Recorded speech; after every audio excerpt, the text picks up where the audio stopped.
사도행전 95번째 시간입니다. 확신과 힘이 넘치면 세상이 흔들린다. 확신과 힘이 넘치면 세상이 흔들린다라는 제목으로 하나님 말씀 증거하도록 하겠습니다. 사도행전 26장은 사도 바울이 권력자 베스도 또 권력자 아그리빠 왕 앞에서 자신 있게 복음을 증거하는 장면입니다. 근데 이게 사도 바울 속에 확신과 힘이 넘쳐나는 것을 느낄 수 있습니다. 도대체 무엇 때문에 사도 바울 속에서는 이렇게 확신과 힘이 넘쳐나는 것인가? 이유가 무엇입니까? 예수님 만났기 때문에 그렇습니다. 담에서 도상에서 예수님 만난 사건이 26장에 나오지 않습니까? 만났기 때문에 그런 일이 벌어졌다는 것입니다. 우리가 바울뿐만 아니라 우리 모든 사람들이 다 예외가 없이 동일한데 예수님 만나면 예수님께 이렇게 사로잡히게 돼 있습니다. 사로잡혀서 예수님의 능력 가운데 쓰임받을 수 있다는 것입니다. 이 사도 바울의 모습을 보면서 베스도가 외쳤던 외침이 있습니다. 24절 보니까 베스도가 크게 소리하여 가로되 바울아 내가 미쳤도다. 내 많은 학문이 너를 미치게 한다 하니. 베스도가 바울을 보니까 미친 것 같았습니다. 미쳤다. 이게 무슨 뜻입니까? 미쳤다는 게 무슨 뜻이에요? 새로운 힘에 의해서 사로잡혔다 그런 뜻입니다. 내 뜻과는 관계없이 무슨 새로운 힘에 의해서 이렇게 끌려가는 것을 봤다는 것입니다. 그러니까 베스도는 수준이 좀 저질이니까 표현을 어떻게밖에 할 수 없으니까 미쳤다라고밖에 표현할 수 없다는 거예요. 이걸 좀 또 다른 말로 표현한다 그러면 사도 바울은 지금 또 다른 힘에 의해서 사로잡혀 가는 것을 본다 그런 뜻입니다. 우리가 어떤 큰 물살 가운데 몸이 집어던져집니다. 그러면 내 의사와는 관계없이 아무리 수영을 잘하는 사람도 강력한 물살 속에서는 이렇게 흘러갈 수밖에 없습니다. 내 뜻대로 움직일 수 없습니다. 휩쓸려 갑니다. 그걸 뭐라 그래요? 사로잡혔다 그렇게 얘기를 합니다. 우리가는 청년들이 되게 많은데 청춘 남녀들이 서로 연애를 합니다. 사랑을 합니다. 그러면 아무리 생각하지 않으려고 해도 온통 생각이 그에게 이게 사로잡혀 있습니다. 어떤 사람이 이런 얘기를 합니다. 사랑을 하는 건 좋지만 절제가 필요하다 이런 얘기를 합니다. 그거 다 부모님이 하는 얘기입니다. 진짜 사랑에 빠졌는데 절제가 됩니까? 저는 솔직하게 이렇게 얘기합니다. 절제가 되는 게 무슨 사랑이에요? 죄송합니다. 이해하고 드십시오. 진짜 사랑하고 나면 절제가 안 됩니다. 어떻게 절제가 됩니까? 끌려가는 거죠. 우리 보통 그런 얘기를 하죠. 뭐 전화를 걸 때 남자가 먼저 전화를 걸어야지 여자가 어떻게 값싸게 전화를 거느냐. 그 사랑을 안 할 때 하는 얘기입니다. 사랑에 완전히 사로잡히게 되면은 남자가 며칠 전화 안 하면 어떻게 견딥니까? 할 소리 전화 걸고 끊어버리고 그렇게 여러 번 반복해서라도 하는 거죠. 왜요? 사로잡히기 때문에 이 절제할 수 있는 게 아닙니다. 그래서 이게 차가운 심령 가운데 뭐 설명할 때 이러쿵저러쿵 얘기를 하는 거지. 일단 사로잡히면은 이게 절제가 안 되고 자기 뜻과는 관계없이 이렇게 흘러가는 모습이 분명히 있다는 것입니다. 마찬가지로 예수님께 사로잡히고 성령께 사로잡히면 오직 성령밖에, 오직 예수님밖에 딴 생각이 없습니다. 그리고 예수님에 대한 그 사랑의 힘이 나를 사로잡아가는 것을 느끼게 된다는 것입니다. 지금 우리 가운데 문제가 무엇입니까? 많은 사람들의 문제는 너무 정상적이라는 것입니다. 정상적인데 힘이 없습니다.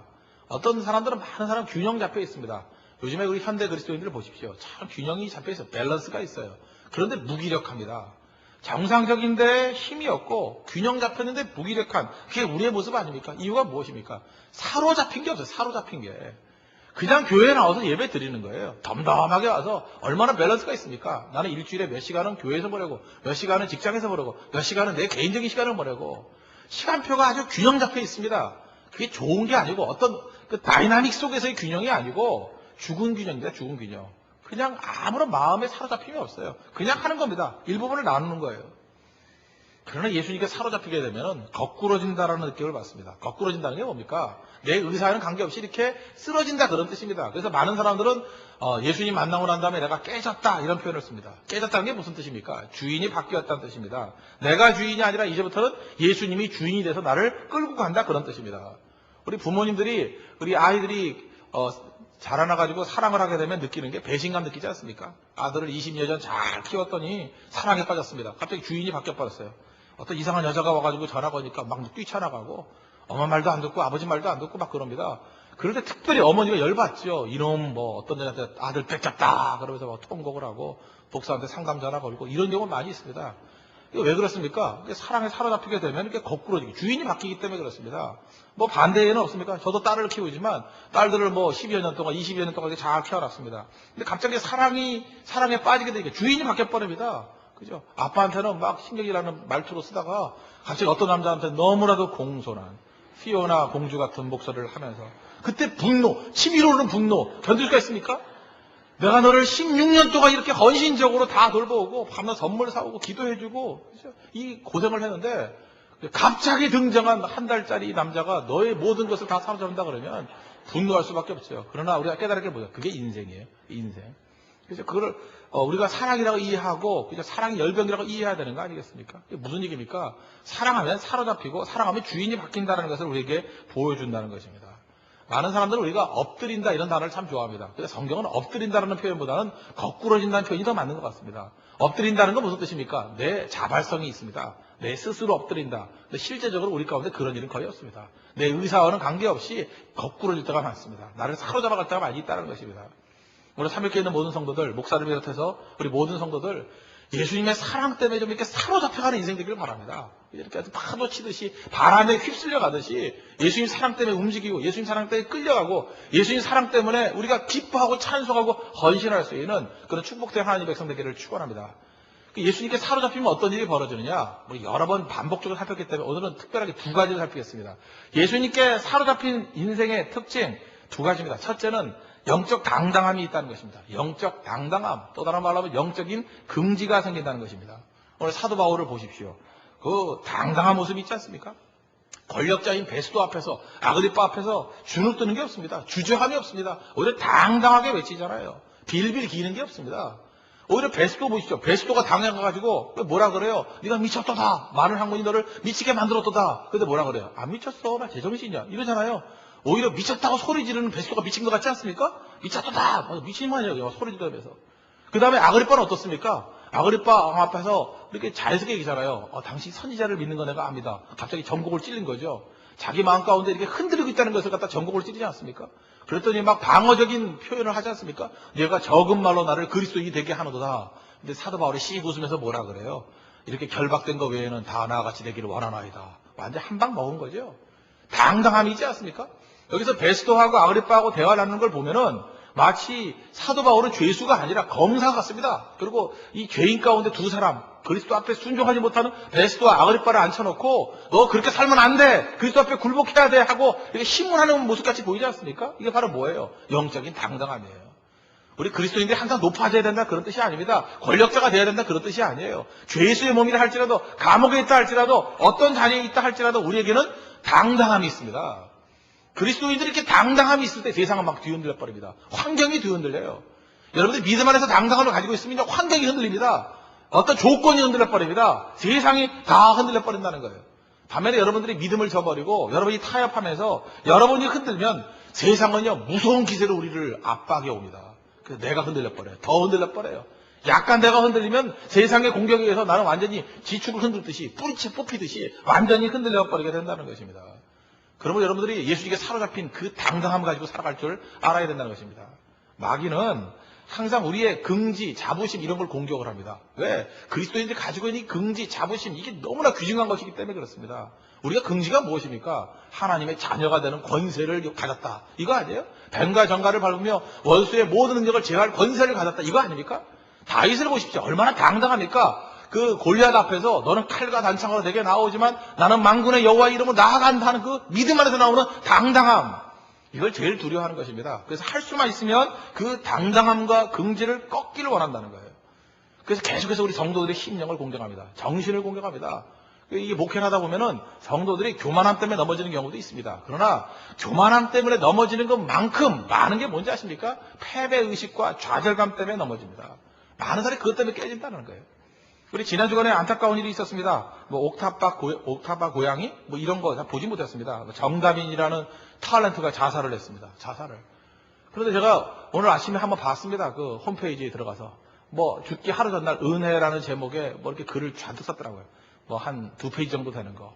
뭐 내가 이제까지 주님을 멀리 떠났다. 분명 예수 믿는 사람입니다. 주님을 멀리 떠났다. 그 전에 답답해서 예수님께서 나에게 은혜로 찾아오셨대요. 그래서 기쁘다 뭐 이러다. 근데 왜 자살을 했는지 모르겠어요. 그리스도인들이 자살할 수 있습니까? 저는 그걸 바라보면서 이런 생각을 했습니다. 악한 마귀가 지금 이걸 공격한 겁니다. 그죠? 그의 삶 가운데 그렇게 말로는 포장을 했지만 패배의식과 어떤 좌절감 그런 걸 느꼈던 것 같아요. 그죠? 이렇게 그의 삶을 어둡게 만든 것 같아요. 왜 나는 이렇게 잘 그 성공의 길을 나가지 못하느냐? 나는 왜 그 탤런트 현장 속에서 이렇게 밀려나는 인생인가? 거기에 한 회한 같은 게 있었던 것 같습니다.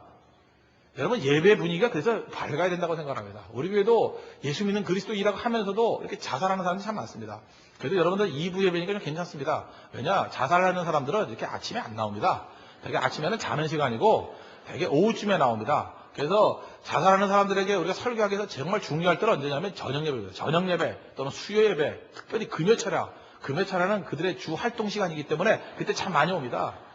그래서 새벽에 깨고 열심히 깨는 사람 가운데 자살하는 사람이 없어요. 어두운 사람이 어디 있습니까? 새벽을 깨우는 사람이 어떻게 어두워요? 그래서 일찍 나와야 됩니다. 할 수만 있으면 1부 예배가 좋고요. 2부 예배가 좋고 새벽 예배가 좋은 이유가 바로 거기에 있어요. 그 이제 어둠을 깨버리는 힘이 있다고요. 그런데 자살하는 사람들에게 제가 새 힘을 주기 위해서 이렇게 밝게 예배를 인도합니다. 그래서 어떤 분들은 이 예배 분위기가 너무 밝고 가벼운 거 아닙니까? 그러는데 왜? 어둠을 깨버려야 그의 삶 가운데 마귀가 던지는 패배의식과 좌절감에서 벗어날 수 있는 단서를 잡기 때문에 그렇습니다. 우리 교회도 그 자살 시도했던 사람들이 꽤 있어요. 자살 미수자들이 좀 있습니다. 저하고도 이렇게 대화를 나누고 이제 상담도 하고 그럽니다. 근데 작년에 자살을 했던 어떤 그 사람이 있었습니다. 근데 자살 안 했습니다. 예배드리다 안 했어요. 그래서 제가 물어봤어요. 왜 자살을 하다 안 했냐 그랬더니 저녁 예배 때 이성교제 강의를 했었대요. 제가 했었는데 너무 재밌어서 안 죽었대요. 너무 재밌어서. 그래서 다음 주도 재밌을 것 같아가지고 이렇게 미루다가 잊어버렸대요. 자살하는 걸. 그래서 이제는 자살 안 하고 헌신적으로 뛰겠다고. 지금 리더까지 해야 돼요. 뭐 그런 모습이 있는데 변화될 수 있다는 것입니다. 영성이 이게 밝아야 된다는 거예요. 어두우면 안 된다는 것입니다. 그래서 항상 어떤 민족을 망하게 하거나 개인을 망하게 할 때는 어둡게 만들어버립니다. 어둡게. 자부심이 다 사라지게 만든다는 거예요. 그래서 일본 제국주의 시대 때 우리 한민족을 압박하는 방법 중에 하나가 뭔지 아십니까? 식민사관이라는 거 아니죠? 식민사관이라는 걸 들고 나와가지고 우리 민족을 어둡게 만들어버렸습니다. 이제 어두컴컴한 노래만 부르게 만들고 항상 우리 자의식에 대해서도 모자란 민족이라는 의식을 갖게 만들고 그래서 역사를 갖다가 아주 비하시켰습니다. 다음날 당파 싸움이나 하는 그런 민족으로 만들어버리고 사실 당파 싸움이 좋게 생각하면 그게 정당 정치 아닙니까? 그죠? 그래서 독재간에 정당 정치를 한다. 뭐 이렇게 이해할 수도 있는 건데 그렇게 이해 안 하고 항상 이렇게 당파 싸움이나 하고 또 일본 사람들이 한국을 부를 때 조선이라고 부르지 않고 반도라고 불렀어요. 반도 출신 그랬다고요. 그래서 반도를 굉장히 약한 것으로 생겼다고요. 대륙과 해양 민족의 공격을 당하는 아주 보호받을 수밖에 없는 그래서 자기들이 와서 보호해준다 그런 뜻이었죠. 반도를 보호해준다. 근데 반도 국가가 약하다. 그 제가 볼 때 그 어불성설이죠. 왜 반도 국가가 약합니까? 세계를 호령했던 나라들 보십시오. 반도 국가가 많잖아요.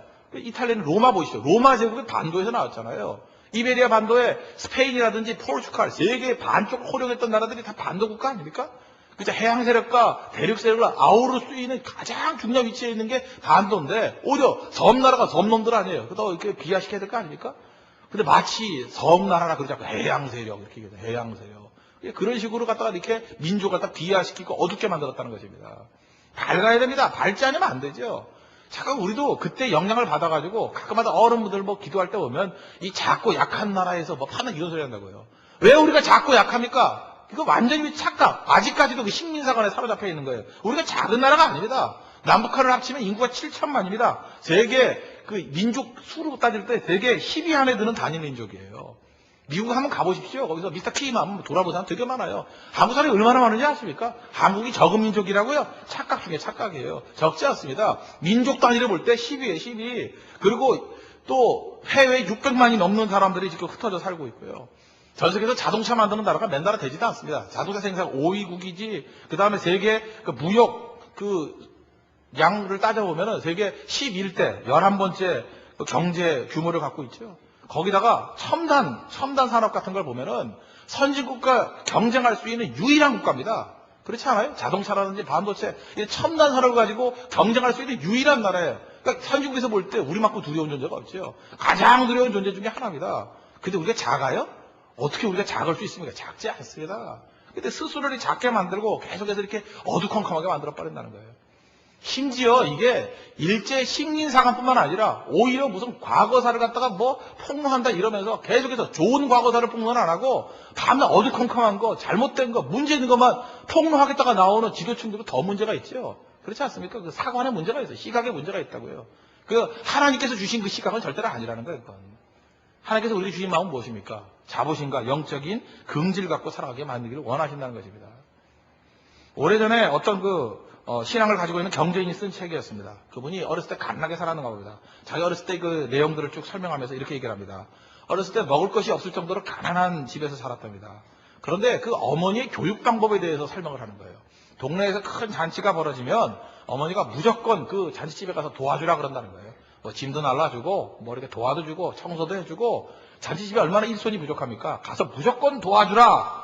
그런데 잔치집에서 가가지고 잔치집이니까 거기서 먹는 거는 되지만 집에 돌아올 때 절대로 떡 하나라도 받아오지 마라. 싸갖고 오지 말라 그랬다는 거예요. 근데 너무 가난하게 사니까 도와줄 때까지 좋았다는 거예요. 먹는 것까지 좋았다는 거예요. 쌓아주면 가지고 와서 배고플 때 좀 집에 와서 먹었으면 좋을 것 같은데 어머니가 너무 강하게 엄명을 내려가지고 하나도 받아오지 않았다는 거예요. 억울하죠. 답답하죠. 그래서 어머니한테 물었다는 거예요. 어머니 도대체 이유가 뭡니까? 그렇게 말씀하는 이유가 뭡니까? 물었는데 어머니가 대답을 못하더라는 거예요. 왜? 많이 배우지 못한 분이기 때문에. 우리 항상 그렇죠. 많이 배웠다는 거. 배웠다는 거의 장점이 뭔지 아십니까? 실천이 강하다 그건 아니에요. 설명을 잘할 수 있다 그 뜻이에요. 못 배운 분의 약점은 뭐냐? 얼마든지 잘 살 수 있습니다. 근데 자기가 하는 행동에 대해서 설명을 못하는 거예요. 어머니가 배우지 못했기 때문에 설명을 못하더라는 거예요. 근데 한참 시간이 지났습니다. 이분이 이제 대학 교육까지 받고 자기는 이제 설명할 수 있는 지식이 있습니다. 돌이켜보니까 어머니가 왜 그런 명령을 내렸는지 이해하겠다는 거예요. 왜? 어린 마음이지만 어린 마음에 긍지를 심어주기 위해서. 자긴 가난했지만 긍지를 잃지 않았답니다. 왜? 아무리 가난한 위치에 놓였다 할지라도 부잣집에서 무슨 문제가 있으면 자기가 도와주러 갔기 때문에. 도와주고 돌아올 때 떡 한 덩어리 받아오지 않았기 때문에 배는 고프지만 가슴속에 긍질이 있더라는 거예요. 긍지. 그게 가난한 집안의 어머니, 배우지 못한 어머니가 물려준 최고의 유산이더라. 여러분 마찬가지입니다. 가난하면 어떻습니까? 배 좀 고프면 어떻습니까? 긍지만 잃지 말아야 된다는 것입니다. 그리스도인이 긍지만 잃지 말아야 된다는 거예요. 그게 우리를 살리게 만드는 능력이라는 것입니다. 마귀는 계속해서 우리를 마음을 누릅니다. 우리를 기죽게 만듭니다. 그죠? 우리 신분이 어떤 존재인지를 깨닫지 못하게 만든다는 거예요. 그래서 계속해서 누르고 깨지게 만든다는 것입니다. 어떤 분은 이렇게 얘기했습니다. 그리스도인이 기죽는 것은 죄라고. 왜냐? 하나님께서 우리에게 모든 하나님의 자녀들의 권세와 모든 것을 다 부어주셨는데 계속해서 기죽고 어깨 쳐지고 다니면 얼마나 마음은 상하겠냐? 그런 얘기를 합니다. 다윗을 보라는 거예요. 골리앗 앞에서 당당한 모습. 바울을 보라는 거예요. 권력자 베스도와 아그리파 앞에서 서 있는 이 당당한 모습. 얼마나 통쾌합니까? 이렇게 결박한 거 외에는 나와 같이 되기를 원하노라. 여러분들 그런 당당한 모습이 있는 믿음의 종 되기를 바랍니다. 우리 하나님의 자녀입니다. 우리에게 하나님께서 모든 능력과 권세를 다 주셨습니다. 결코 어두운 가운데 마귀의 종로로 사지 마시고 영적인 당당함과 긍지를 가지고 믿음을 지키고 그들을 호령할 수 있고 그들을 올바른 길로 이끌어갈 수 있는, 그래서 너도 나같이 되기를 원한다라고 고백할 수 있는 우리 믿음의 신실한 되기를 축원합니다. 두 번째로 예수님께 사로잡히게 되면 나타나는 현상이 무엇이냐? 여유가 생긴다는 것입니다. 여유. 멋이 생긴다는 거예요. 멋. 바울을 바라보면서 사실은 이 영적 당당함도 굉장히 큰 어필을 하지만 더 어필하는 건 뭐냐 하면 어떻게 이렇게 여유로울 수 있을까? 사도 바울의 태도 가운데는 쫓기는 모습이라든지 흥분한다는 모습이라든지 아니면 날카롭게 반응한다든지 뭐 이런 게 전혀 없습니다. 여유롭잖아요. 오히려 베스도나 아그리빠가 막 당황하는 모습을 보이지 않습니까? 베스도가 너 뭐 미쳤도다 그랬더니 아니야 나 미친 거 아니야 제정신이야 다 제정신이잖아. 여유롭잖아요. 아그리빠를 보십시오. 선지자를 믿는지 내가 압니다 그랬더니 막 당황하는 모습 보이지 않습니까? 네가 적은 말로 나를 그리스도인이 되게 하는 거다. 무슨 얘기예요? 너 지금 나 그리스도인 되라고 다 설득하는 거지. 나 안 될 거야 안 될 거야. 막 두려워 떠는 모습이 보이지 않습니까? 그때 씩 웃으면서, 성경에 웃는다는 표현은 없습니다. 분명히 웃었을 거예요. 결박한 거 외에는 나와 같이 되기를 원한다. 통쾌하지 않습니까? 이 여유로움. 이 여유로움이 어디에 있습니까? 합력하여 선을 이루신다는 하나님의 인도하심 확신이죠. 난 여기서 끝나는 존재가 아니라는 거예요. 하나님께 나를 인도해 주신다는 거예요. 알파 포인트부터 오메가 포인트까지 인도해 주시는 하나님이 나의 하나님이라는 확신이 있기 때문에 그렇다는 것입니다. 여러분 유진 피터슨이라는 분 아시죠? 이 캐나다에서 농촌에서 자랐던 분입니다. 그러다 보니까 이 농촌 생활에 대해서 이렇게 설명을 쭉 합니다. 근데 그분이 어렸을 때 시절을 회상하면서 이런 얘기를 합니다. 농촌에 사는 그 농부들의 모습을 보면은 농부들의 특성이 두 가지가 있다는 거예요. 첫째는 열심히 일한다는 것입니다. 농부 가운데 열심히 일하지 않는 분이 없죠. 열심히 일하지 않으면 농사가 안 되니까. 열심히 일한다, 첫 번째 특징. 두 번째 특징은 무엇이냐 하면 열심히 일을 하지만 서두르는 것을 본 적이 없대요. 서두르는 농부는 없답니다. 왜요? 농사 짓는 것 가운데 서둘러서 할 수 있을 만큼의 작은 일이 아니고 너무 큰 일이기 때문에 일이 너무 많으니까 서두를 수 없다라는 거예요. 일이 너무 많으니까. 또 하나 서두를 수 없는 이유가 뭐냐면 기다려야 되기 때문에. 봄에 씨를 뿌리고 아무리 서둘러도 3월에 뿌리고 4월에 거둘 수는 없잖아요. 가을 돼야 거두는 겁니다. 그래서 시간적인 텀이 있기 때문에 농부는 항상 서두르지 않고 기다린다는 거예요. 농부의 인내를 배우라. 야고보서에 나오죠. 그 두 가지 모습이 있더라는 것입니다. 그래서 그리스도인의 모습도 이 두 가지가 있어야 된다는 거예요. 열심히 있어야 되고 동시에 성실하게 기다리는 인내가 있어야 된다는 거예요. 서두르지 않는 거. 여러분 잘 보십시오. 조금 전에 말씀드렸지만 우리 그 크리스찬이라고 스스로 얘기하는 탤런트가 자살을 했습니다. 왜 자살을 했습니까? 우리 신문지상에 나오는 분석을 해보니까 최근 들어서 캐스팅이 되지 않았기 때문에, 자기를 써주지 않았기 때문에, 그래서 이제 좌절과 압박감과 우울증에 사로잡히게 되었다. 뭐 이렇게 분석을 합니다. 이 사람도 그렇고 이은주 씨도 그렇고 뭐 윤희라는 뭐 가수도 있었다면서요. 뭐 계속 그랬다 이렇게 분석을 합니다. 잘 보십시오. 우리가 이 땅을 살아가면서 그렇게 빠른 시간에 뭘 인기를 얻고 빠른 시간에 이렇게 성공을 해야 됩니까? 이건 그리스도 안에서 참된 믿음을 가진 사람의 모습이 아니라는 거예요.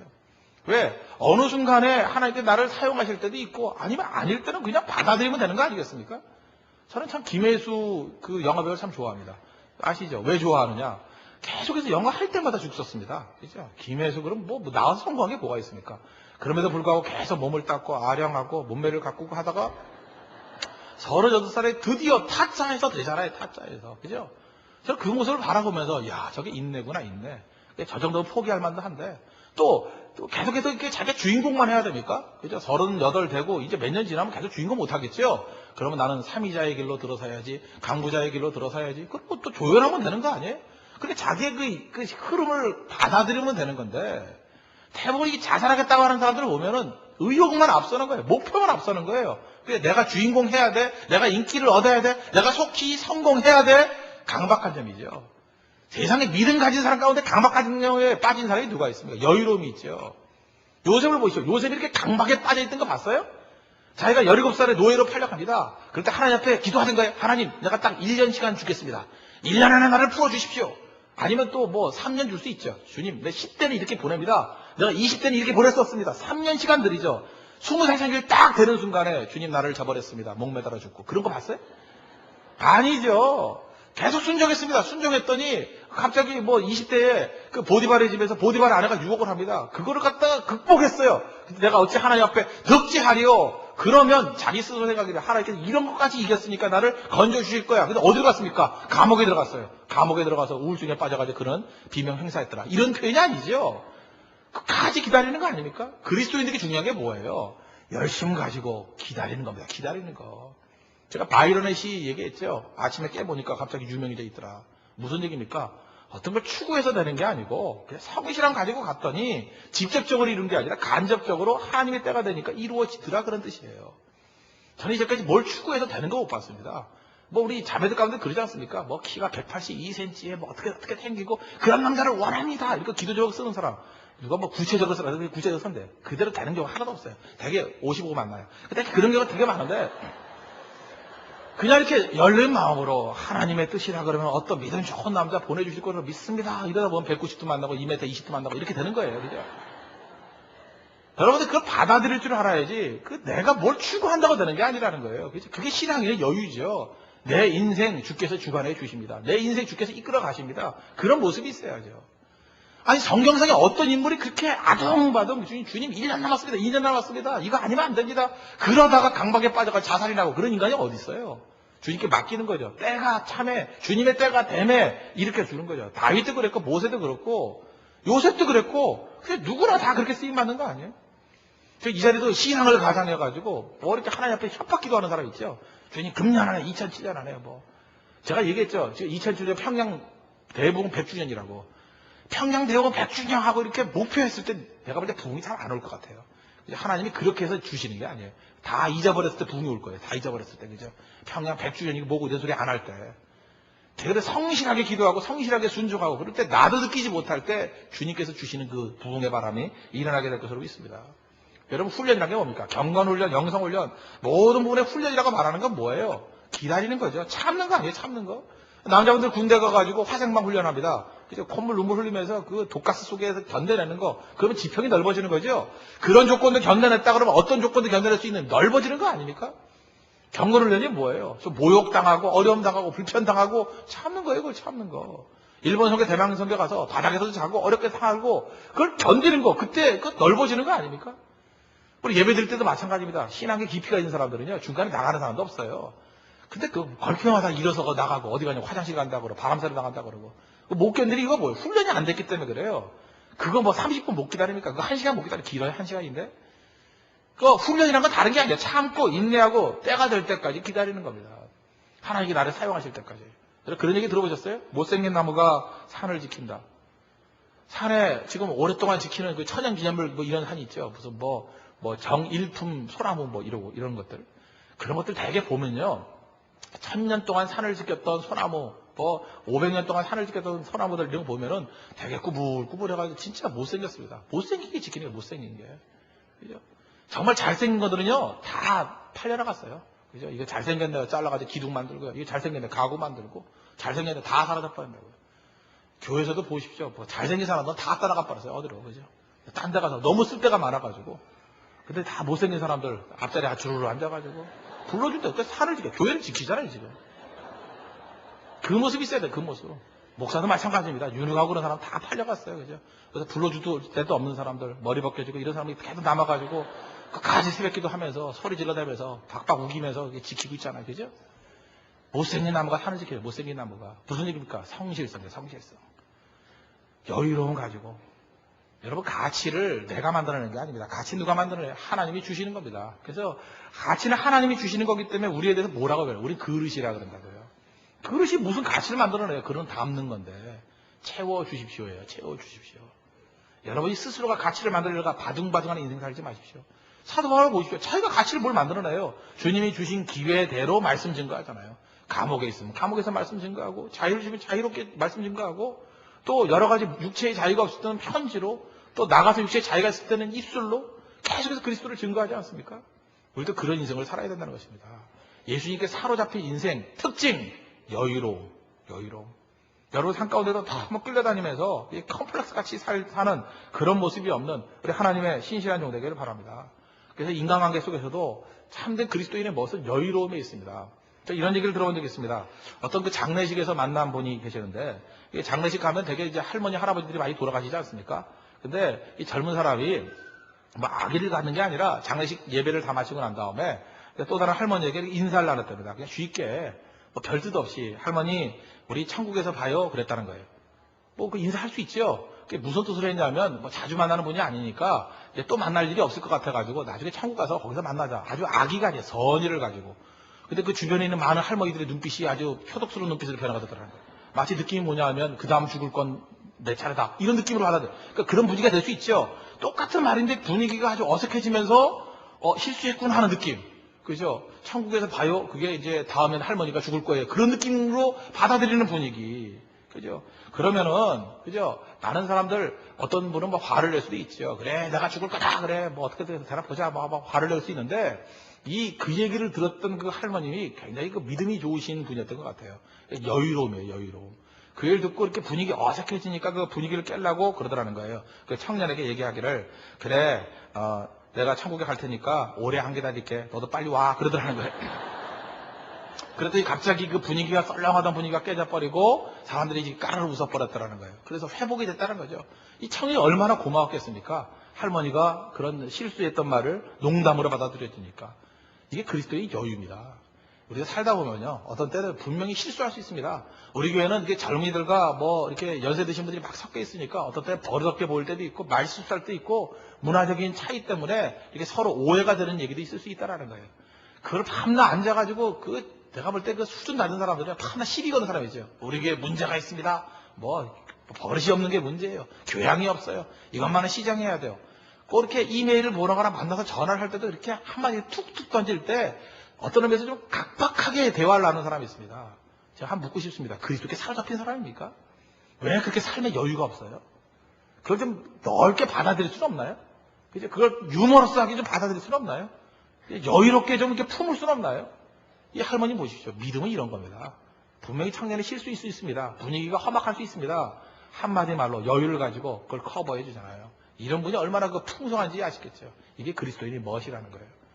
우리는요, 작은 거 하나에 이렇게 끌려다니는 인생이 아닙니다. 구약성경에도 창세기 26장에 보면은 이삭이 나오지 않습니까? 우물을 파게 말하면 내 거다 족버리고 하는 거. 거기서 우리 느끼는 게 뭐죠? 여유로움. 그랬더니 하나님께서 그 해에 몇 배의 복을 줬어요? 100배의 복을 주시더라.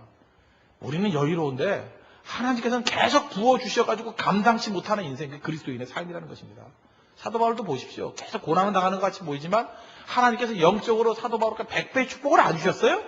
주셨지요. 영광과 능력과 성령의 은총을 날마다 기름부터 부어주셨잖아요. 그게 성도의 삶입니다. 여유로운데 하나님이 부어주시는 100배의 축복이 있는 인생. 여러분 그런 인생 살아가시길 바랍니다. 말씀에 결론 맺겠습니다. 그리스도께 사로잡힌 사람 영적인 당당함이 있습니다. 영적 긍지가 있습니다. 절대로 당당함과 긍지를 잃지 말고 살아가십시오. 밝게 살아가십시오. 성령 안에서 빛이 되십시오. 그리고 여유로운 인생 사십시오. 그죠? 언제든지 하나님께서 나와 함께 해주시고 합력하여 선을 이루신다는 확신을 가지고 하나님의 자녀로서의 여유로움을 가지고 살아갈 수 있는 우리 믿음의 신실한 영혼들을 축원합니다. 기도하겠습니다.